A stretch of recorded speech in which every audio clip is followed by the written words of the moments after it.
Now available in paperback and e-readers, Spellbound, A Darker Shade of Black. Get your copy today at your favorite online bookseller.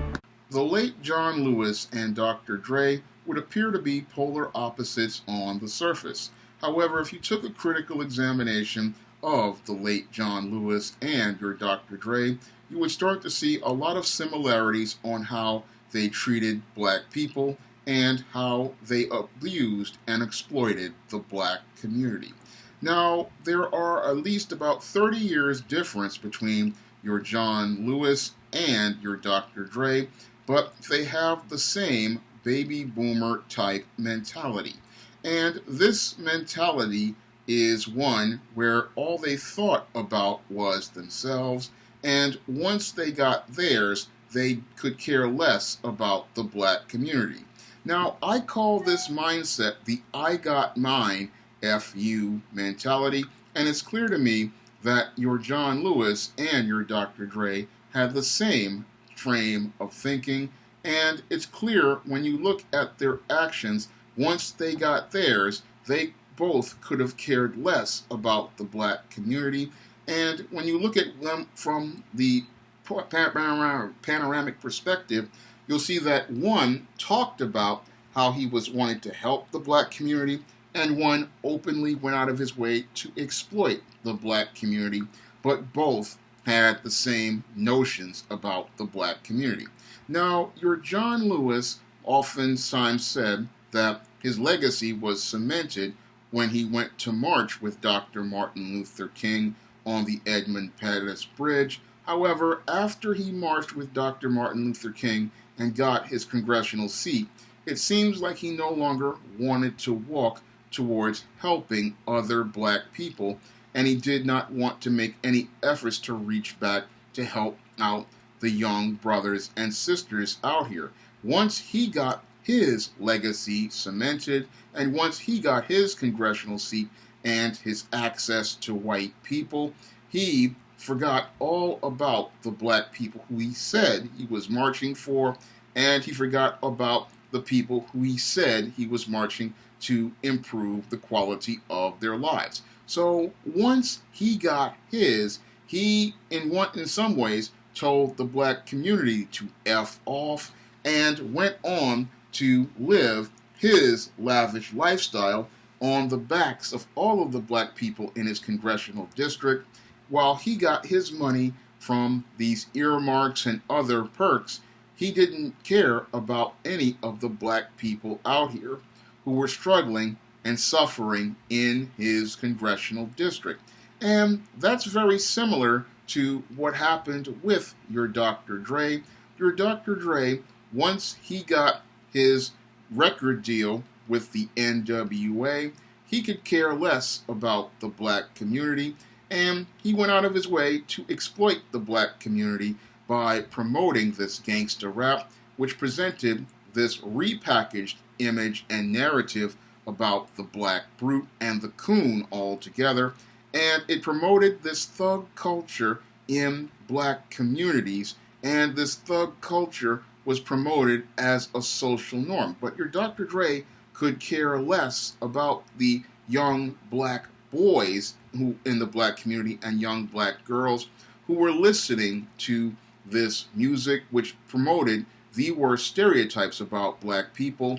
As long as he had his, he could say F the black community, and he showed so much contempt for the black community by abusing black women and then going out here and marrying a white woman, taking his riches out of the black community, and then not even thinking to reach back for those brothers and sisters he exploited over the years. No, as your Dr. Dre became a billionaire, all he did was he decided to give back, but he gave back not to historically black colleges and universities or making efforts to try to reach out to young black boys and young black girls by providing them with full scholarships to colleges and universities to be able to help build a middle class in the black community.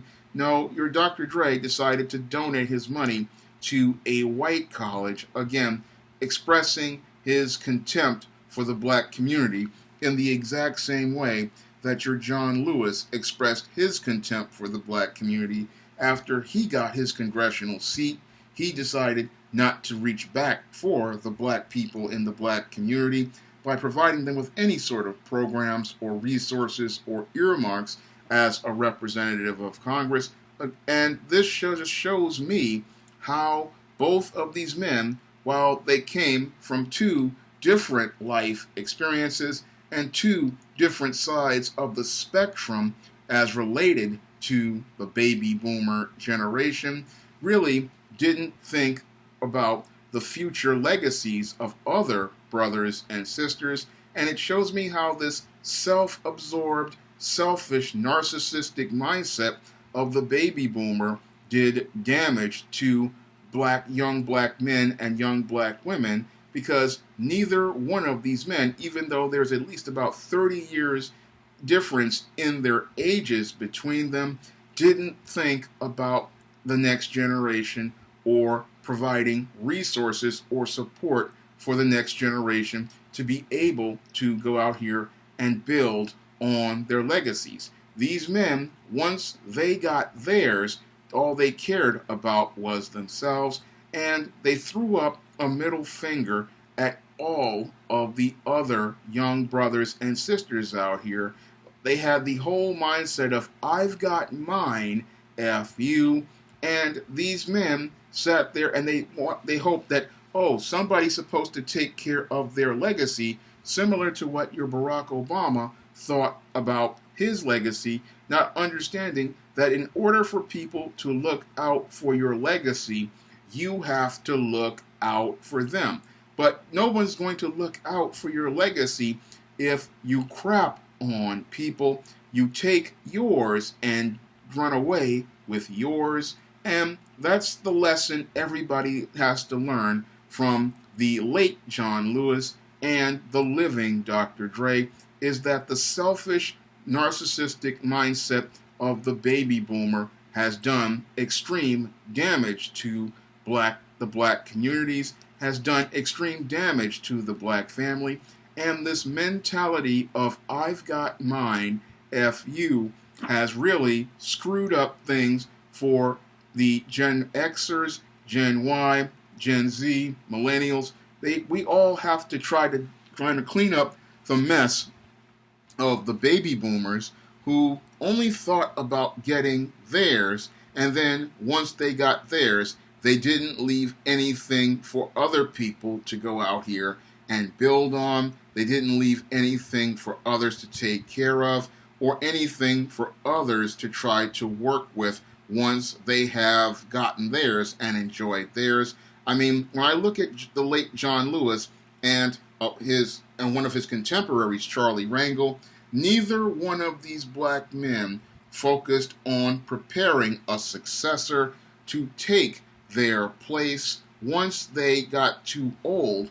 And in many cases, like in Charlie Rangel's case, his district went to a Latino, and in the case of John Lewis, we don't know if his district's representation will go to a white man, because John Lewis did not make any efforts to prepare a black man for that job. And that just again shows the selfishness of a guy from the baby boomer generation. Once he had his job, once he got his success, and once he came up, he did not think to mentor or prepare another to take his place. He did not think to go out here and groom another person. Now, your whites, your Hispanics, your Asians, when they get a prominent position like a position in Congress, they are automatically grooming some of their interns, and they are grooming people for those positions so that those positions can be passed down and they can be protected and their communities can be protected. And the reason why they do that is because they want to ensure that those resources from the government continue to come to their communities. So they groom and prepare someone if they see that their seat is about to be in a place where the guy has to retire or he has to resign. they groom another individual to take that spot. But John Lewis didn't think about grooming someone to take his spot, and neither did Dr. Dre.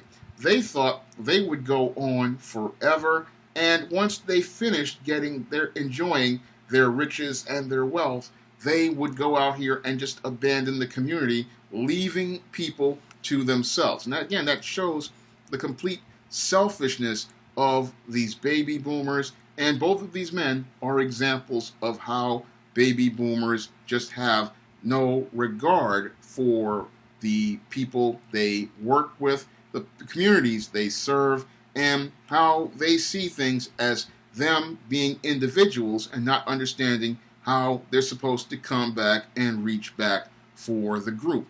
As long as they had theirs and had their good time, they didn't care about the next man in line or preparing the next man in line to be able to maintain what he had or further build on what he had. And that allows others from other communities to come in, tear everything that a black person built down, and then establish their own order. And then once they establish their own order, what they do is make sure no black person comes into that spot ever again. And that's the destructive mindset of the baby boomer. And the baby boomer mindset, it just does damage to black communities, because as long as these guys had theirs, as long as they had their good time, as long as they had their fun, they could care less about their sons, their grandsons, their daughters, or their granddaughters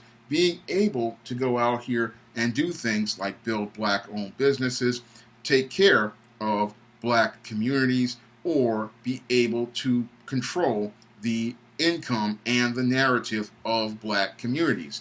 They had their good time, and they're telling everybody else they had to go out and get theirs, not understanding how hard it is for somebody to get theirs when they have nothing at all. And them being there is just, they just show how useless they are, because neither one of these guys, when you look at their legacies from a panoramic perspective, would have contributed anything significant, because they didn't look at trying to prepare the next generation. I mean, at least Bill Cosby tried to prepare the next generation. At least he tried to help other people. He tried to contribute to other people, and he had the right mindset, but most people will speak bad about Bill Cosby, but praise both your John Lewis and your Dr. Dre, even though these men, when you look at their legacies, they have brought nothing to the black community and have practically led people who led to the black community being in a state of decline, because it's all about them getting theirs and them not preparing the next generation to have anything of their own. If you'd like to see me make more videos like this, you can donate to my Patreon, my PayPal, and my Cash App by clicking the links in the description box. And if you want to pick up some of my positive black fiction, like the ISIS series, the E-Steam series, the John Hayes series, the Spinsterella trilogy, and the Thetas, you may do so by clicking the link to Amazon.com. That's all I have to say for this video. Comment, rate, and subscribe. Those who refuse the gift of eternal life are condemned to wander in the darkness of eternal night.